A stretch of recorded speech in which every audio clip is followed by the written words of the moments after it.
Le contexte de coronavirus que traverse le monde a fait naître également une situation d'infodémie. L'infodémie, bien, c'est les fake news, comme on le dit souvent. Il y en a beaucoup liés à cette maladie, que ce soit sur les mesures ripostes ou autres. On va essayer de faire un peu le point de tout cela aujourd'hui avec notre invité. Je reçois pour en parler Dr Honoré Gouta-Davi. Bonsoir, Dr Gouta-Davi.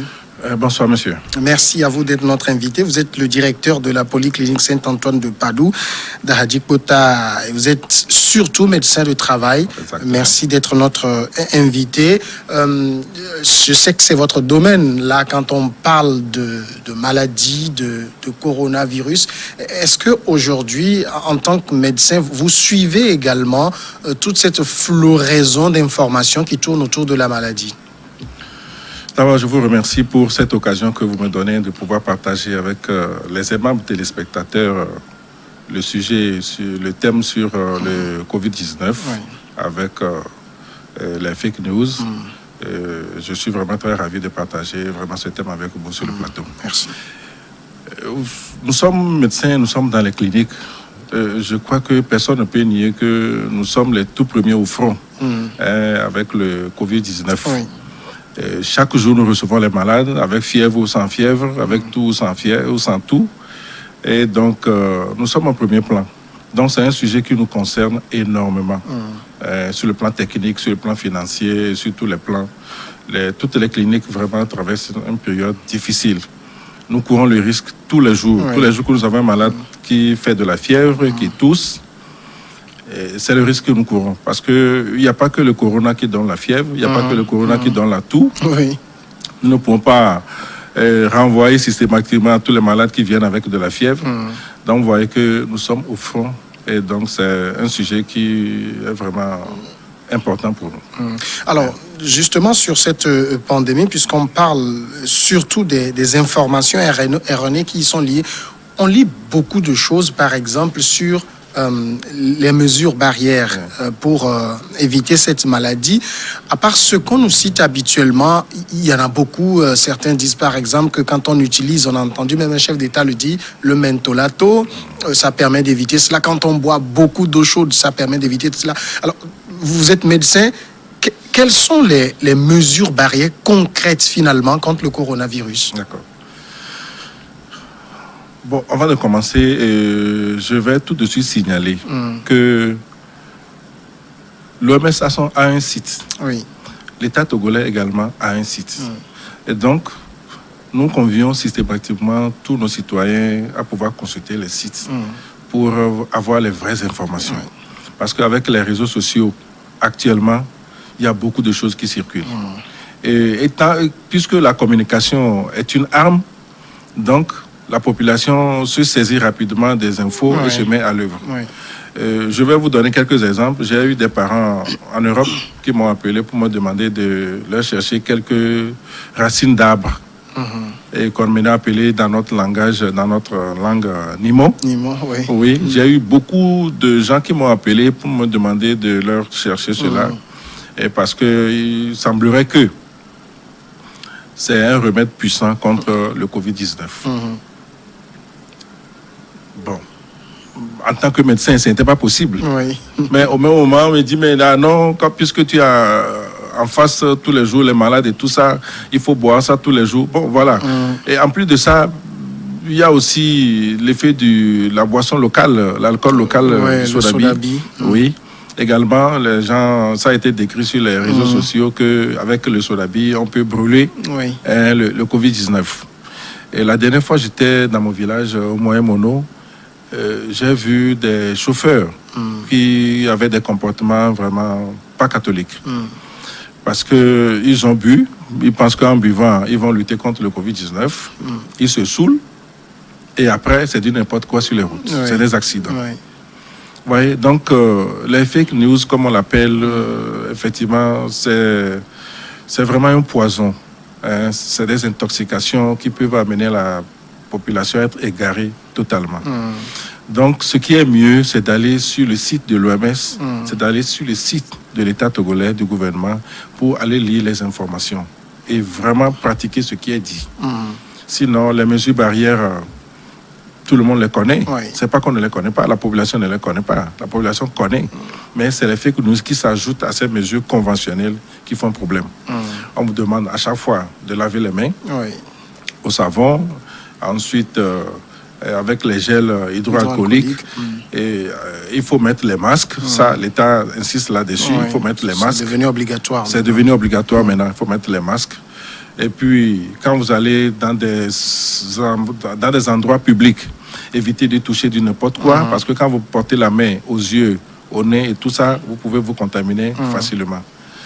Les mesures barrières, c'est décrit sur le site de l'État togolais, c'est décrit sur le site de l'OMS, mais les fake news qui s'ajoutent, l'alcool qu'il faut boire, l'eau de javel qu'il faut boire pour désinfecter la gorge et tout et tout. Voilà, donc autant de phénomènes qui intoxiquent, qui empoisonnent la population. Dès qu'on m'a sollicité pour parler de cela, sincèrement, je suis sauté de joie. J'ai dit, bon, il faut profiter de l'occasion pour sensibiliser, pour amener les gens à vraiment prendre conscience qu'à côté des informations conventionnelles que l'État véhicule, que l'État nous apporte, il y a des fausses informations qui vraiment ne leur apportent pas le bien-être. Et donc de rester serein. Et je vais profiter également pour dire que même le Covid-19 même déjà crée un état de psychose. Tout le monde a peur. Ce n'est plus une épidémie, c'est une pandémie. Tout le monde a peur. Même dans les foyers, tout le monde, même les enfants ont peur. Donc ce n'est plus... c'est déjà un état de psychose profond. Alors si on doit ajouter encore des éléments des fake news, c'est que nous aggravons cet état. Et nous allons mettre nos populations, nos citoyens dans des situations vraiment difficiles. Très, très, très difficiles. Et donc, je voudrais vous inviter à vraiment faire beaucoup de sensibilisation autour de la situation. C'est vrai que nous le faisons beaucoup, mais vous reconnaîtrez, docteur Gouta, que c'est vrai qu'on parle de fake news, mais il y a de ces informations, quand vous les prenez, elles paraissent tellement vraies, finalement, qu'on se dit, et si c'était vrai? C'est ça aussi le gros souci avec cette pandémie. Oui, je suis d'accord avec toi parce que je prends l'exemple de la chloroquine. Avec les études du professeur Raoul, où il a été décrit de traiter le Covid-19 par la chloroquine. À ses débuts, pas au moment à la phase de complications. Mais beaucoup de gens se sont demandé, mais ça fait longtemps que nous prenons, les Africains, consomment déjà de la chloroquine. Alors, à côté de la chloroquine, nous avons également... des tisanes, des nimes, des arbres que déjà on infusait, qu'on buvait pour traiter le paludisme. Vous allez voir que au Cameroun, j'ai vu sur une image au Cameroun, on a commencé par vendre très cher les feuilles de Nîmes. Parce qu'on se dit, mais si la chloroquine traite le Covid-19, c'est que les feuilles également, les infusions des feuilles également pouvaient traiter. Et la population s'est ruée à la recherche de ces feuilles-là. On a commencé par couper les arbres. Voilà. Et donc, c'est pour vous dire que vraiment, il y a des fake news qui paraissent vraies. Qui semblent être vraies, parce que quand on fait la liaison, quand nous faisons la logique, comme ce cas par exemple, on peut se dire, mais réellement, c'est vrai. Mais ce n'est pas tout le temps vrai. Et il faut toujours retourner sur le site de l'OMS ou du gouvernement pour voir ce qui est vrai. Parce que sur le site de l'OMS, il faut déjà vous informer qu'il y a eu des études qui ont été faites et des conclusions qui sont tirées. C'est pour ça qu'on a adopté certaines mesures ou certains comportements par rapport à ce qui est dit sur le site. Donc, c'est toujours mieux de retourner sur le site pour voir si est-ce que ce que nous avons appris, ce que nous avons écouté, est-ce que c'est vrai. Voilà. Mais le problème, par exemple, avec que ce soit le site de l'OMS ou le site du gouvernement, c'est que quand vous parcourez ces deux plateformes, vous n'avez aucune proposition de remède. Aujourd'hui, ce que les gens cherchent, c'est d'abord et avant tout le remède. Et donc, quand on leur dit que c'est le Nimon ou c'est telle chose, bon... Ça, je ne le trouve pas sur le site de l'OMS. Donc, les gens se disent rapidement, il vaut mieux utiliser ça que rien. Oui, c'est toujours la psychose dont j'ai parlé au départ. La maladie a déjà installé en nous un fond de psychose. Donc, tout le monde a peur. Quand on voit les chiffres au niveau des pays européens, des États-Unis, tout le monde a peur. Alors, devant la mort, je crois que personne ne peut attendre pour dire, bon, moi, je ne suis pas... Enfin, moi, je n'ai pas peur, j'attends. Devant la mort, je crois que tout le monde devient petit, tout le monde devient minuscule et tout le monde devient vraiment... Enfin, tout le monde se met à courir. Je crois que c'est ces états de psychose qui sont mal exploités. Ces états de psychose sont très, très, très mal exploités. Parce que quand on dit tel remède, et qu'on va sur le site et qu'on ne le trouve pas, effectivement, ça fait peur. Alors qu'on veut se prévenir. On veut vraiment avoir des mesures avant que la maladie n'arrive à nos portes. Donc, c'est vrai, c'est une situation. Quand on prend le cas de la chloroquine, par exemple, que le professeur Raoul Didier a adopté en France, mais qui est contesté par beaucoup de détracteurs, vous n'allez pas trouver la chloroquine sur le site de l'OMS. Oui. Mais néanmoins, la plupart des médecins l'ont adopté en ajoutant l'azithromycine, en ajoutant le zinc. Beaucoup de pays l'ont quand même adopté. Donc, c'est vrai, mais restons prudents. Ils sont prudents. Je crois qu'il faut amener la population à ne pas gagner de la psychose dans cette affaire. Parce que c'est la psychose qui va pousser nos citoyens vers des remèdes, vers des situations qui ne sont pas quand même orthodoxes. Donc le mieux, c'est de garder son calme et de suivre. Heureusement que dans notre pays, jusqu'à présent, nous pouvons nous estimer que on s'en sort pas mal. On s'en sort pas mal, grâce aussi aux efforts des uns et des autres. Mais gardons quand même notre calme et suivons tout ce qui est dit sur le site, tout ce qui est conseillé, recommandé sur le site de l'OMS et de l'État togolais. Voilà.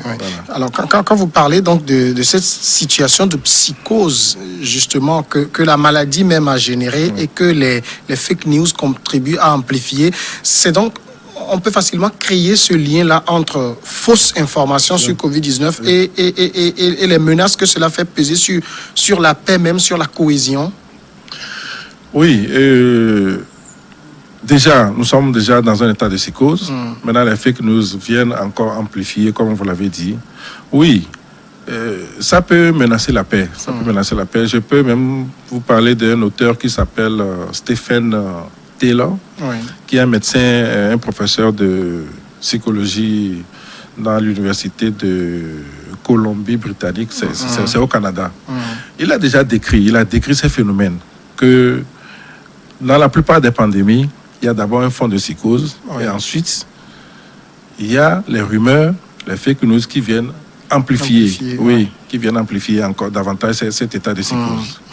Mais de nos jours, ce qui a aggravé la situation par rapport aux états de pandémie antérieurs, c'est qu'actuellement, nous avons les réseaux sociaux.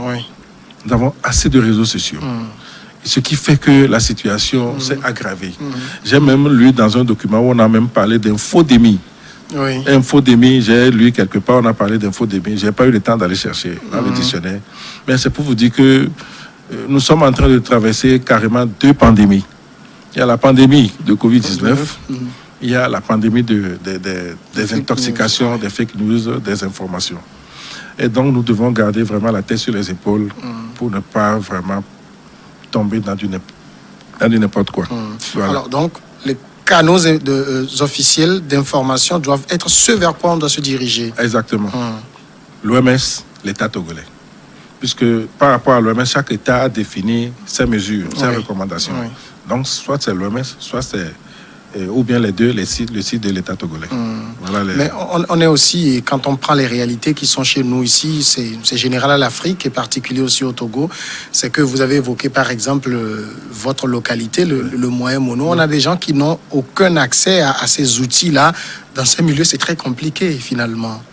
Avoir accès à ces canaux de communication, aller sur les sites.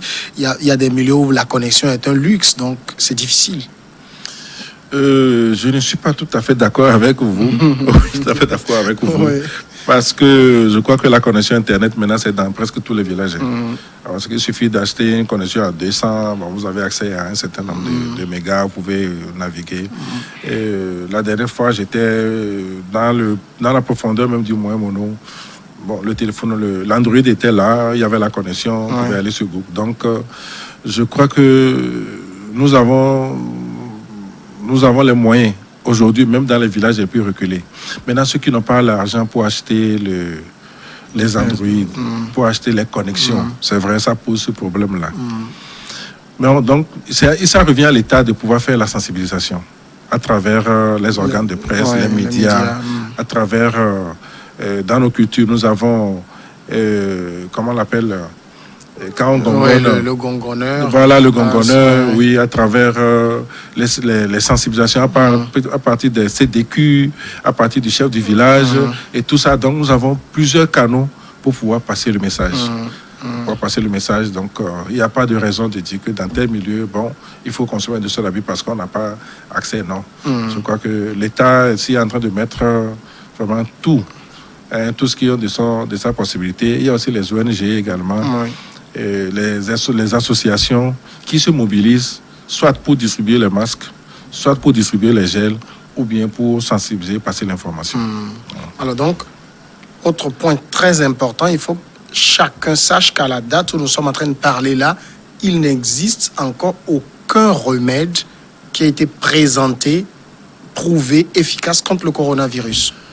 Oui, actuellement, il n'y a pas de remède, il n'y a pas de vaccin, il n'y a pas de remède. Les études sont en cours, donc rien n'est encore concluant. Et heureusement d'ailleurs que le nombre de décès fait pratiquement 2%, 3%, 5% de la population qui est contaminée. Un mort, c'est un mort. On ne peut pas dire que c'est rien du tout. Oui. Mais nous n'avons pas encore de médicaments et la médecine est en train de se battre actuellement pour vraiment trouver rapidement les remèdes. Et je crois que ce que nous attendons le plus, c'est le vaccin. C'est vrai que le vaccin aussi a fait sa traînée de poudre dans les fake news. Bon, on se demande le jour où nous aurons le vrai vaccin, comment ça va se passer, parce qu'on n'en avait pas. Et les populations ont commencé déjà par faire des tollés pour dire non, on ne veut pas, c'est encore une autre façon de nous coloniser, c'est une autre façon de nous tracer, de mettre des puces dans nos sangs et tout et tout. Bon, ça aussi, ça a été des fake news qui ont quand même entamé aussi l'émotion au niveau des populations. Mais on espère qu'un jour, médicalement, techniquement, nous espérons que le jour où nous aurons le vaccin, peut-être que ça va être un début de la fin. Mais actuellement, il faut apprendre à vivre avec le Covid-19. On pensait qu'en 2 mois, 3 mois, ça va passer. Voilà qu'actuellement, dans certains pays, il y a la deuxième vague. Voilà, la deuxième vague, la deuxième flambée qui est en train de monter encore. Les courbes sont en train de monter encore. Donc, ça peut dire que le Covid, nous devons apprendre à vivre avec cette pandémie. Et en évoquant tout à l'heure ces fake news, ça a créé aussi une situation, puisque vous parlez du vaccin tout à l'heure, avec tout ce qu'on a lu dessus, ça a créé cette psychose qui a eu pour conséquence la baisse des fréquentations en milieu hospitalier. Vous avez constaté cela? Oui, pratiquement toutes les cliniques ont vu leurs prestations baisser, pratiquement de plus de la moitié. C'est une situation qui vraiment nous a posé d'énormes problèmes parce que nous avons également nos charges, les employés qui sont là. Il y a le service d'entretien, il y a les produits d'entretien et tout. Donc il y a toutes les charges fixes qui sont là. Mais nous avons vu les fréquentations des malades baisser. Donc nos chiffres d'affaires ont baissé. Mais au même moment, nous craignons aussi la maladie. Donc ça nous a mis dans une situation perplexe. Bon, mieux vaut ne pas avoir de clientèle et être en bonne santé. Ou bien, avoir beaucoup de clientèle. Donc, ça nous a mis dans une situation perplexe. Mais de façon globale, la pandémie a créé beaucoup de problèmes sur le plan économique. Vous avez vu, quand vous prenez les compagnies aériennes, il y a déjà des plans de licenciement qui sont en cours. Vous prenez certaines entreprises, les hôtels, les hôtels, il y a vraiment des plans, il y a déjà des plans de licenciement qui sont en cours. Donc, la pandémie vraiment a mis toute l'économie du monde à terre. Et donc, on se demande si ça doit durer encore longtemps, ce que nous allons devenir. Nous remercions quand même le Tout-Puissant que jusque-là, la situation est quand même devenue plus ou moins stable. Et on va prier pour qu'avec les mesures barrières, si vraiment tout le monde se met à respecter les mesures barrières, peut-être que d'ici là, on aura une victoire sur la pandémie. Donc, actuellement, la seule manière d'être à l'abri, c'est le respect des mesures barrières. Il n'y a rien à faire. Il n'y a rien à faire parce que cela découle même du monde de transmission même du virus. Le monde de transmission du virus, c'est la sphère ORL. C'est la sphère respiratoire. C'est le nez, c'est la bouche, c'est les yeux. Donc, en mettant un masque sur ces orifices, c'est que nous empêchons le virus soit d'aller vers un autre individu, soit nous nous empêchons, pour ceux qui sont sains, ceux qui sont en bonne santé, ceux qui n'ont pas le virus, soit ça les protège contre effectivement cette contamination. Donc c'est par rapport aux mesures barrières, et c'est par rapport même au mode de contamination. Voilà. Donc le virus se transmet beaucoup plus par la voie ORL ou la voie respiratoire. Et donc en mettant les mesures barrières, je crois que en fait, techniquement, on bloque quand même la contamination et puis on bloque la transmission également. Voilà, donc c'est là où c'est important. En lavant également les mains, également en faisant le lavage des mains, effectivement, nous détruisons également le virus. Puisque le virus a une couche lipidique, on sait que l'huile, à la maison, l'huile avec le savon, l'huile est rapidement détruite. Et donc, en faisant le lavage des mains, c'est que nous détruisons la couche extérieure du virus. Et donc, le virus est détruit. Donc, ce n'est que par cette manière que nous pouvons éliminer le virus. Et je crois que nous allons nous en tenir fortement à ça pour que le virus puisse disparaître d'ici peu de temps. Merci, docteur. Vous êtes médecin de travail, je l'ai rappelé en entame de cette émission. Je m'en voudrais de vous laisser partir sans qu'on dise un mot sur le milieu auquel vous vous intéressez, le milieu de travail. Quelle est la situation aujourd'hui? Oui, qui dit Covid-19 dit également les travailleurs. Parce que tous les matins, quand nous quittons la maison, nous allons tous, chacun à son boulot, et nous revenons le soir. Heureusement qu'au Togo, malheureusement, je ne sais pas, mais heureusement qu'au Togo, il n'y a pas eu de confinement. Il y a eu le couvre-feu, certainement la nuit, mais dans la journée, les activités ont continué. Donc les travailleurs ont continué d'aller au travail. Il faut signaler que les entreprises également ont pris la mesure de la chose. Et donc tout de suite, vous allez voir devant les banques, il y a les systèmes de lavage de mains qui sont installés, il y a le gel, il y a les thermomètres, les thermoflash. Donc pratiquement devant toutes les entreprises, les mesures sont prises pour que ceux qui entrent ne rentrent pas avec le virus et que ceux qui sortent ne sortent pas aussi avec le virus. Donc à partir de ce moment, je crois que les travailleurs sont quand même protégés. Ils sont protégés. Tout ce que nous pouvons craindre de leur côté, c'est les plans de licenciement parce que les activités ont baissé partout. Les activités ont baissé. Les gens ont peur de sortir. Les gens ont peur d'aller à l'hôpital parce qu'on se dit, ben, si je sors, peut-être que je vais aller contaminer le virus. Autant rester chez moi et rester sain que de sortir. Donc, dans ces conditions, effectivement, les travailleurs ont pris un coup. Heureusement que sur le plan social, rien n'est encore annoncé. On se dit que d'ici là, les choses vont bien se terminer et que les travailleurs vont continuer leur emploi, ils vont garder leur emploi, ils vont continuer à travailler, qu'il n'y aura pas de souci. Mais vous, en tant que médecin de travail, est-ce que vous avez pu faire normalement votre travail, surtout on a eu nos premiers cas en mars, on est en juillet, donc on a eu une période vraiment très intense, la psychose était très grande entre avril et mai. Vous avez normalement pu faire votre travail en ces moments-là? Oui, en tant que médecin de travail, notre travail a été beaucoup plus réalisé dans les entreprises. Parce que je travaille dans certaines entreprises, nous avons fait des staffs pour mettre en place les mesures. Qu'est-ce que vous proposez? Donc, il y a eu un plan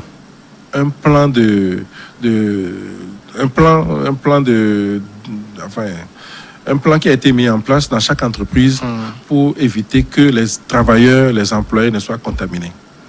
Le système de lavage des mains, le port des masques, les gels, et tout ça a été quand même planifié et mis en place. Et ça, c'est grâce aux médecins du travail. Donc, nous avons fait un travail au sein même des entreprises pour amener les entreprises à garder une santé, pour que les travailleurs restent en bonne santé. Et ça, nous l'avons fait. Et les résultats, c'est que, c'est vrai, j'ai appelé la dernière fois, il y a des entreprises où il y a eu des contaminations. On a dû fermer. Voilà, donc sûrement que les mesures n'ont pas été tout à fait respectées, je crois. Mais dans l'ensemble du pays, je crois que les travailleurs sont quand même en bonne santé. Sur le lieu de travail, le respect des mesures reste les mêmes que de façon générale, c'est ça? Exactement. La distanciation, le port des masques. Donc chaque matin, quand les travailleurs rentrent dans leur boulot, il y a quand même ce service de HSE, on dit souvent, qui vérifie, qui contrôle. Il y a aussi les ressources humaines qui vérifient, qui contrôlent. Donc, c'est un travail quand même. Il y a certaines entreprises qui ont pris la mesure de la chose et qui font le travail. je ne sais pas si tout le monde le fait, oui. mais les entreprises que je connais, les grandes entreprises quand même, n'ont pas baissé les bras et ça continue. Il y a quand même dans certains milieux de travail où c'est très difficile de respecter par exemple une mesure comme la distanciation sociale. Là, qu'est-ce que vous avez préconisé? Je vous donne un exemple palpable. Moi, j'étais à un reportage l'autre fois parce que c'est mon travail aussi. Oui. Et pour réaliser l'interview, on a dû s'agglutiner parce qu'on ne pouvait pas être à 1 mètre chacun, tendre le micro vers la personne qu'on interviewe. Donc, dans ce cas, qu'est-ce que vous préconisez en milieu de travail quand des cas pareils se présentent? Bon, je crois que c'est le lieu de rappeler aux chefs d'entreprise que les mesures de prévention ne doivent pas être négligées. Que ce soit la distanciation, que ce soit le lavage des mains, que ce soit les masques, les mesures doivent être respectées. Oui. Pourquoi? Si un chef d'entreprise s'amuse à chercher plus le gain et à négliger les mesures barrières, les mesures de prévention, la conséquence c'est que le jour où on aura un travailleur qui sera infecté dans l'entreprise, c'est que l'entreprise sera obligée de fermer. Donc, mieux vaut utiliser les mesures barrières que de vouloir chercher la part belle et puis ou bien ne pas vouloir faire les dépenses. Je sais, quand on prend les milieux où il y a des chargements de matériel, des chargements de véhicules, des milieux de manutention, effectivement, ces mesures ne sont pas très respectées. Oui. J'ai même eu la dernière fois écho d'une entreprise qui a commencé déjà par avoir une dizaine de cas. C'est beaucoup plus dans les milieux de manutention. Mais moi, je conseille toujours les employeurs de dépenser pour pouvoir avoir une entreprise saine que de prendre le risque. Parce que dès qu'il y a un premier cas, il y aura un deuxième cas et un troisième cas. Et là, vous êtes obligé de fermer. Pour combien de temps? Tout ça, oui, ça pose vraiment d'énormes soucis. Docteur Gouta Davy, merci d'être passé, nous répondre à nos questions. Vous êtes directeur de la Polyclinique Saint-Antoine de Padoue et également médecin du travail. Merci à vous. Et je voudrais finir cet entretien en invitant davantage encore nos citoyens à consulter régulièrement les sites de l'OMS, les sites du gouvernement. Nous savons que c'est une situation qui peut troubler la paix sociale. Oui. Il y a une citation de Christine Lagarde, que vous connaissez, l'ancienne ministre française, qui dit, mais nous sommes confrontés à une crise, je cite, nous sommes confrontés à une crise humanitaire sans précédent. Notre tissu et notre cohésion sociale sont mis à rude épreuve. Donc, nous reconnaissons que déjà le tissu social commence par devenir vulnérable. La population est déjà en état de psychose. Donc, allons chercher les informations, soit sur le site de l'OMS, soit sur le site de l'État togolais, afin d'avoir les bons comportements, les bonnes mesures pour ne pas tomber vraiment dans la panique, dans la peur, etc. etc. Je vous remercie également pour cette émission. Et bonsoir aux téléspectateurs. Merci beaucoup, docteur Gouta Davy. Voilà qui nous amène à la pause et on revient après le journal pour continuer avec Regard croisé.